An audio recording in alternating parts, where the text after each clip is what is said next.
Hello from Jerusalem. This is Powers in Play, our monthly program having to do with international politics, diplomacy, warfare, and everything in between.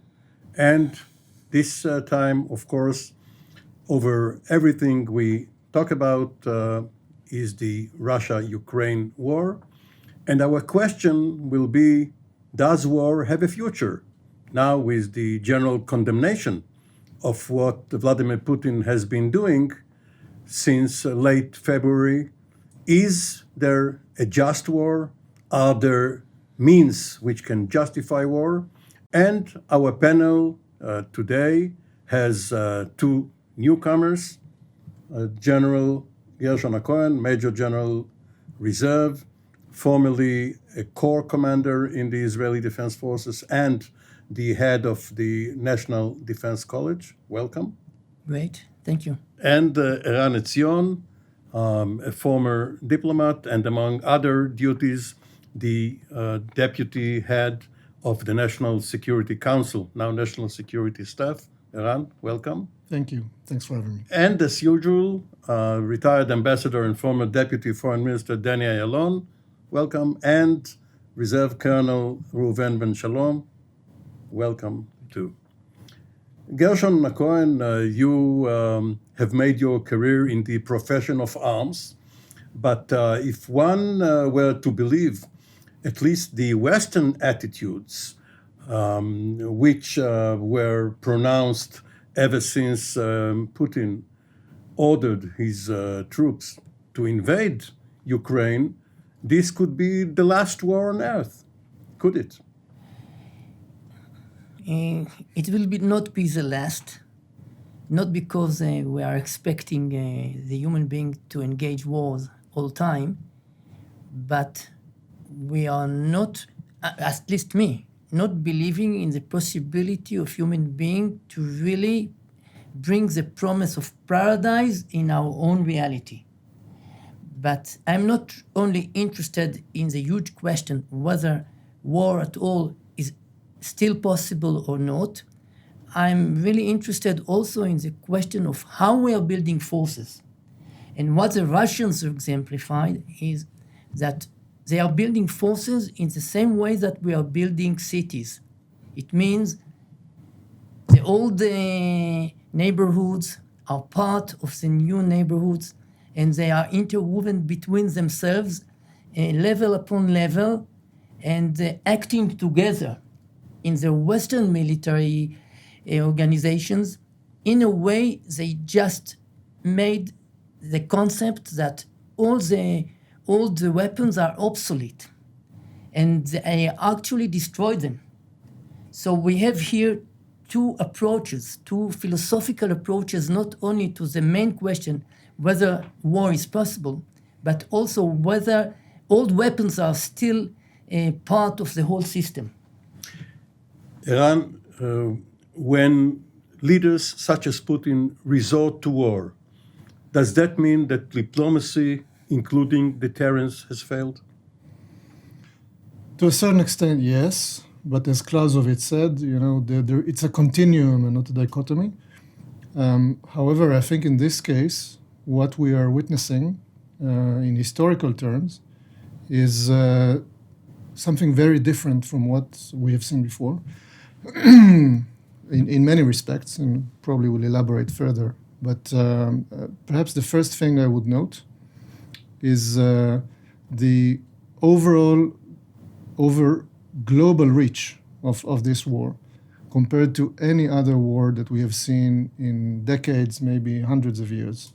This is unlike the war in Yemen, the war in Syria, or any other war that we have witnessed, again, in many respects. But I think probably the most prominent one is the fact that for the first time in recent memory, in decades, we have a leader who is challenging not only his nation's borders, not only his nation's status, if you will, but the entire global order in a very calculated way. I don't belong to those who believe that we're dealing with a madman or somebody who lost his senses or something like that. Even though sensible people are making this argument, I don't buy into it. I think there is a plan, There is a calculation, there is a strategy, and at least I didn't see it coming. I think many other experts and observers did not see it coming. So that's also something to ponder. How did we not understand Putin, even though we studied him and intelligence organizations and so on? The bottom line here is that there is a challenger to the world order for the first time in, again, many, many years. And to me, the fascinating, this is obviously horrible, but also fascinating. The fascinating thing to look at is the new equilibrium that will be created as a result of this war, as a result of both diplomatic, military, economic, legal, and so on means, between not only Russia and the US, but the triumvirate of Russia, US, and China. And what role will the European Union play in this new configuration of global power? Danny Ayalon, early in your diplomatic career, you were posted to the United Nations in Manhattan. And at that time, the early phase of the Clinton administration, there was a famous tug of war between the permanent representative to the UN, Madeleine Albright, and General Colin Powell as the chairman of the Joint Chiefs of Staff regarding the use of force, with Albright, of all people, being the diplomat, was more hawkish and demanded that General Powell, who was an advisor, was not in the chain of command, but nevertheless had a lot of influence, use forces, while he suggested diplomacy first. What can you tell us, based also on your experience in the Prime Minister's office and then at the Washington Embassy, about the interplay between diplomats and generals when such decisions have to be made? And of course, mentioning General Powell, the vagaries of history show that he was the one that had to preside over diplomacy before they second the Gulf War 2003, and he was quite humiliated, as you know. But yes, it is quite amazing. They say that those who have been scourged by the experience of war are the last ones that would resort to that, and politicians or statesmen are the ones who have a big appetite, much more than generals.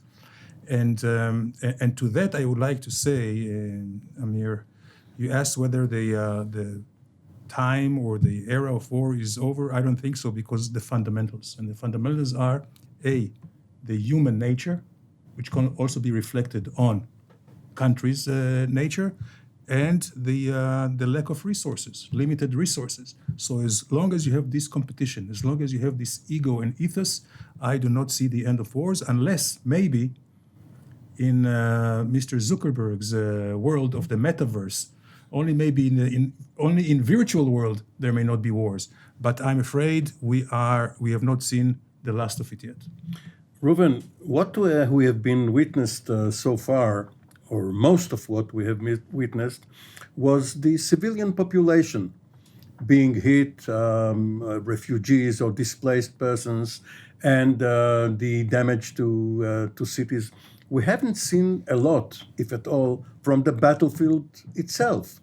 And it brings to mind what would have happened had World War II been covered by the press only from London during the Blitz, or alternatively, Dresden or Tokyo when the Allies bombed them. And no one would have seen Normandy on D-Day or Iwo Jima or other Or even Warsaw Ghetto. Or the Warsaw Ghetto, as Gershon has been saying. So are we skewed in the way we emotionally absorb the Russia-Ukraine war, and we should see it, if not more objectively, from more dimensions? Mm-hmm. Well, there's no way of seeing this objectively, of course, and both sides are fully utilizing the tools at their disposal now to influence our perception, and very powerful images of suffering.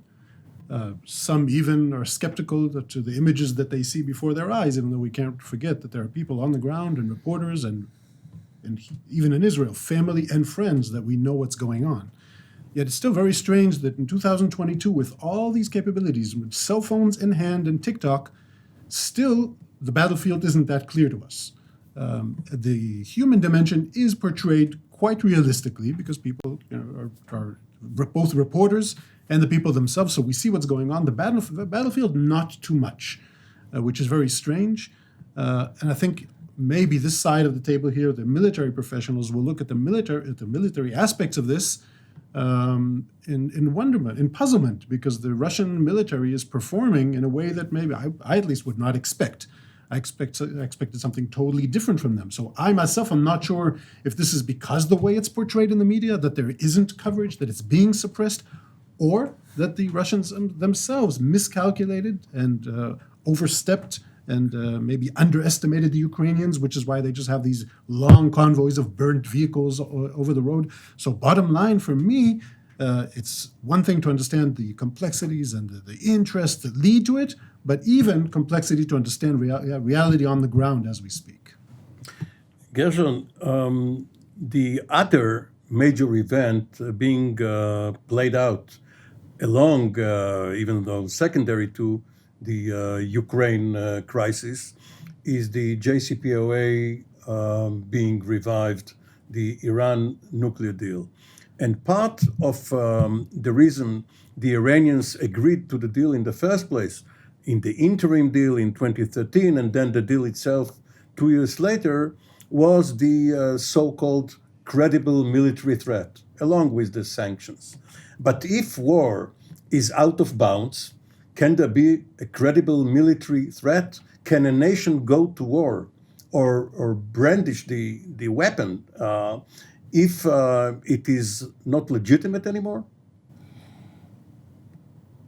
We can just try to understand the decision-making of Putin. And I'm just jumping to what Eran said before regarding rationality. Either he is irrational, or maybe there is another measurement of rationality. It means if rational, R-U-S-S or R-A-T? May not be the same, rational and rational. No, yeah, you are great. Typical Amir. And he is really thinking in a way that fitting to his practical reasoning, but thinking differently. Mm-hmm. And we cannot really predict the way he is thinking. He's thinking Asiatic manners, in Asiatic values, but still he is aware about the sensitivities, of course, of his people, and he's really threatened by that. He is aware about that challenge. I don't know how we will overcome it in the next year. I wouldn't want to be in Putin's situation, really. On the other side, the whole form of thinking, even of President Biden, that was so proud to say, I was well informed, the CIA told me exactly and they predicted it. Mm-hmm. The main test for a leader is not whether just you got the information, but mainly what you did with it. And maybe because he was not really in the responsibility to ask himself whether I can really prevent it, maybe because what you ask, the legitimation of war was not legitimate, but he made it possible because of his way of not making something to prevent it at the beginning. Eran, everyone is talking about Putin, but there is also Zelensky here, Volodymyr Zelensky. Perhaps he was not keen enough to understand how determined Putin was, because as Gershon said, most of the information was out, was deliberately put out by the Americans and the British and the others in order to show Putin that there will be no surprise here, but it was to no avail. And it is a war of wills, a war of nerves, and perhaps President Zelensky misjudged his opponent. First of all, I do want to respond to what Gershon said, and I'm trying to think, what could have Biden and the West done differently that would have prevented the war? And I don't see any such real course of action. short of declaring a situation of war vis-a-vis Russia that nobody wanted to, and justifiably. And I think also in retrospect, they don't have regrets in that regard. Could they maybe have organized the sanctions beforehand? Probably not. You cannot sanction an aggressor before he has actually committed the aggression. But maybe to communicate it with him in a way, I don't know. But they have. I'm sure they have. Of course they have. So even in retrospect, it's hard for me to see what could have been done differently. And I have to say that I am impressed with the reaction and the policy and everything that went into it, because obviously there were months and weeks of intense preparations that paid off. And I think what we're seeing now with the amount and scope and depth of sanctions is unprecedented in history, is akin to non-conventional weapon in the economic and legal sphere and humanitarian and political. Perhaps you alluded to that when you said you don't want to be in Putin's shoes. Of course. So I just saw yesterday in a tweet, in a kind of authoritative tweet, that I think it was by March 15, Russia will not be able to pay its debts. And then it has 30 days before it goes insolvent for all practical purposes. So April 16 is going to be the day in which Russia's economy collapses officially. This is tax day in the United States. That's virtually around the corner. So I think, this is going to be, again, very, very interesting to watch. About Zelensky, just a word. He may have miscalculated, but again, I'm trying to figure out what could he have done differently. Obviously, he had the option of surrendering. He opted not to surrender. Again, I think justifiably, even though, this is somebody I wouldn't like to be in the shoes of. He's in a much more difficult position than Putin, unfortunately. But again, I'm trying to figure out what could he have done differently, and I'm not sure what he could have done. The outcome of all of this, I don't want to speculate because obviously we can't, but the outcome of this might be that he remains in control of Ukraine, that Ukraine remains an independent state, maybe with less of a territory than what it had prior to the conflict. But this will be an amazing achievement. So what would we say if this is the outcome? Would we say that he miscalculated or that he calculated perfectly? Danny, you are probably personally familiar with Bill Burns. Yes. Who was in charge of the Near East Affairs Bureau and then ambassador to Moscow when you were the ambassador to Washington. Now he's the director of the Central Intelligence Agency, but during the Trump administration, when he was in between senior positions in various administrations, not only Democratic, he was close to the first Bush administration too, he said that the problem is probably lack of empathy, not sympathy towards Putin, because when he was in two jobs in Moscow, first minister, counselor, and then ambassador, he warned against the expansion of NATO beyond Poland into Ukraine and Georgia, that this would make Putin's position much more adversary towards both the Ukraine and the United States. So how can you, as a professional foreign service officer or an advisor to policymakers, how can you formulate your recommendations so that the masters, the political masters, will understand the difference between sympathy and empathy? Well, that's a very good question. Well, Bill Burns is someone who knows Putin and Russia probably better than anyone else in the West. And, just during this run-up to this crisis, he went over to Moscow and he met with him and he met with his generals and everyone else. And still he couldn't figure out what was in his mind. Famous words of Churchill, what is Russia? A riddle inside a mystery shrouded by a enigma. So this is it. But I think from my talks with Burns when he was out of office was that the first thing, you asked me about the difference between empathy and sympathy. He put the emphasis on respect. He says, what Putin and Russia need is respect. So when Obama called them a second-rate country, I think that was just Putin's blood was boiling. And maybe part of this ramification we see even now. And the Russians are ruthless when it comes to their own interests. And this is also the two things that I think in the West, I don't say that they did not understand. Everybody understands that they need respect and that they are ruthless and they think like a big superpower. But I think it was underestimated. Underestimated in the sense that maybe he will stop short of really maybe just flexing his muscles and hoping that the respect will come. Well, it didn't come. And as you mentioned, the expansion of NATO in hindsight maybe was a mistake.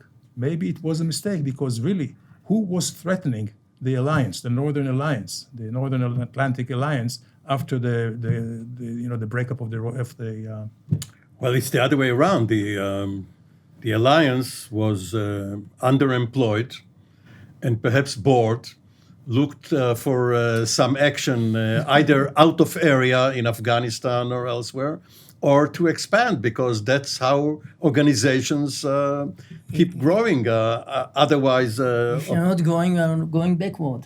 yes. But I think somebody wrote in the New York Times, I read it yesterday, something which I think is true. We tend to overemphasize the American position when it comes to NATO's enlargement and not the position of those that actually wanted to join. So countries like Poland, like Hungary and others, they pleaded with the Americans and NATO to join. Should they have refused? I'm not sure. Well, I remember meeting Poles. Even Finland now thinking it too. Yeah, I remember meeting accepted. the head of the Polish policy planning, I don't know, maybe 10, 15 years ago. And I was amazed how he spoke about Russia. For him, it was like an imminent threat. The way we spoke about Iran, he spoke about Russia. And I was like, I spoke to my people and I said, these guys are crazy. What are they talking about? Well, they were right. Russia is a threat, was a threat, and they were probably justified to join NATO. So But who are we complaining about? No, but the answer that Bill Burns would give is that there is a difference between the Partnership for Peace as a gradual association with NATO and full membership, which gives you Chapter 5 protection. That's exactly what the Poles wanted. That's exactly what Zelensky wants, and this is perhaps one reason why Putin preempted before he is in NATO. Burns also said you never should let the tail of the dog wag the body. And this is what happened, Poland and all those countries, and rightly so, they were afraid. Please take it back, Danny, because they say it about Israel too. So let's not get. This is Mearsheimer. Let's not get into dogs and tails. We are the heart, not the tail. Reuven, the issue of respect and dignity also had to do with the way Israel saw Egypt, for instance, before the Yom Kippur War. And perhaps it does have a place in international affairs. But how do you factor it in? Is it only a matter of tactics, courtesy, protocol? I think it's a matter of the nature of human beings. We're talking about warfare as a fundamental issue. This is how people have always settled disputes and always will in the future. They'll talk, and then they'll fight, right? It will always happen. And people yearn for respect on a personal level, on a national level. And sometimes I think we Israelis think that our core values, these are very powerful. And I like the teachings of Gershon on this. I mean, we have powerful narratives we will fight to the death for, right? But others, no, they just have interest. And come on, relax. We'll send you our prime minister. He'll teach you how to settle things. We know the answer. So that's not the case. Everyone has red lines and narratives when you listen to Vladimir Putin speak. And it's strange because when it breaks out, we're surprised. But then when we look back, it's like it was all there, right? So you don't even need hindsight. It's like it's all there. And when he speaks very clearly, he can sit for 45 minutes, look into the camera and say, these are my goals, these are my vows, this is what the United States is doing to me, 1, 2, 3. These are the things that are important to me. And then you guys, the West or the United States, are violating them one by one. You're spitting in my face. And so By the way, then one thing here about the asymmetry that Putin sees the world. He says, how is it that I have American troops in my neighborhood and I cannot have Russian troops, not in Nicaragua, not in Venezuela, because course. this is a Bezos. Well, President Kennedy had an answer that life is unfair. That's Monroe, Monroe Doctrine. Doctrine from Absolutely. 19th century. Absolutely. But just speaking about respect, if we can just look upon Obama's speech in Cairo, he came to respect them, and they just perceived as an example of not at all respecting Talking about them. the Arabs now. Yes. Yeah. Yes, but that's He why told them something like that. You know, you in the medieval time leaded the scientific world. Now look where you are. Right. We are opening our universities to you. We will bring you to raise up again. This is to humiliate someone. just to conclude this, I want to say that we can't take any one of these values or narratives and take them till the end and think that that leads to the answer. Absolutely not. Respect is not everything, but respect has to be factored in really as a calculation, including we have to take the lessons from this war to the next war or future war between the United States and China. Does respect have to be factored in? Yes. Does this mean that you subscribe to everything that they do, to their regime, to their way of life? No, you also have to be diplomatic, but this is a very difficult balance. Gershon, one note. Up to now, it has been a unilateral war. We haven't seen the Ukrainians attacking targets in Russia. Of course. For one reason or another. Maybe they don't want to, maybe they are not able to. But the question I would like to pose to you is, what is the value of security guarantees and, in a broader context, of international organizations such as the United Nations, the European Union, NATO, in a world where there is no independent country? Everyone needs either financial aid, security assistance, weapons from abroad, political support in the Security Council. Of course, we have a lot of experience with United Nations troops, for example, in Lebanon. And they are contributing to the situation. And yet, if someone expecting them to prevent war, it is just not at all a real expectation. What is their contribution? As a tripwire? No, they are there. They can give a report. Their presence making a difference by their very presence there. And we are really finding routes to transfer messages. Even the UN forces in the Golan Heights, in a way they almost did nothing. But along all the years, it was a way to communicate. And just the channel of communication is very, very important. Sometimes it is the last step before war. But it was also some cause for tension as long as this UNDOF mandate had to be extended every 6 months. We had at least twice a year, we had crisis with Hafez Assad threatening not to extend. So maybe the cost outweighed the benefit. This is part of the game. It is part of the game, but it is an intervention of other military troops reporting, and states are involved, and it is making interest for others, even so they are not just in the business.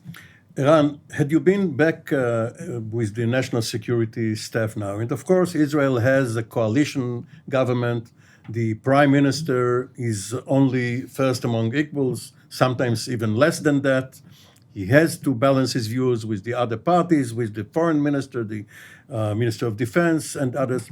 What would your draft look like regarding the threats and opportunities rising for Israel from this war?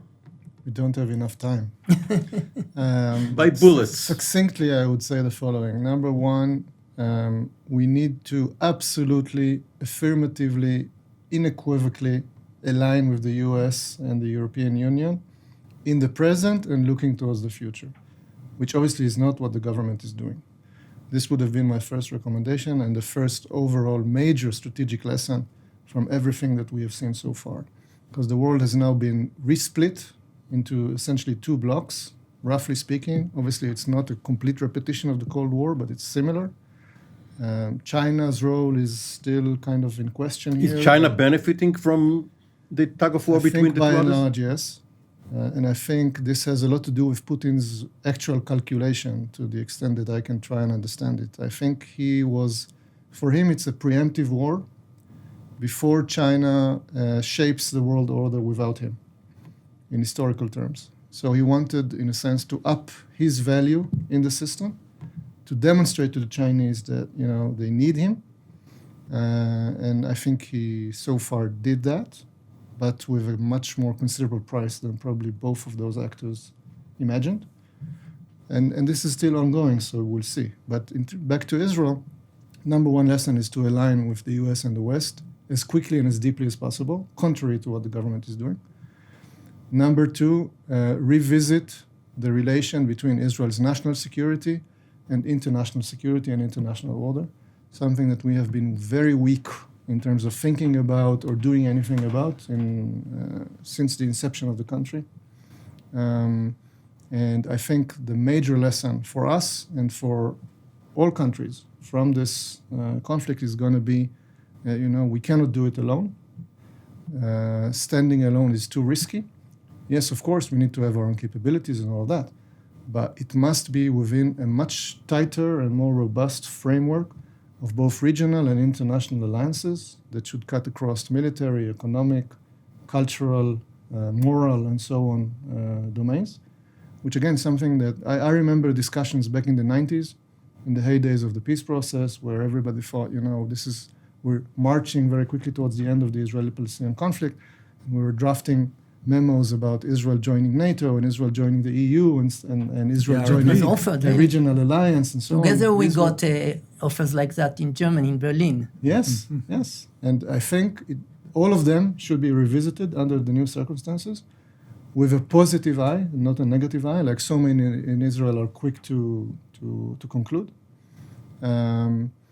So I guess these would be my main points. And also we need some quick adjustments in terms of our domestic foreign policies, on refugees, on sanctions.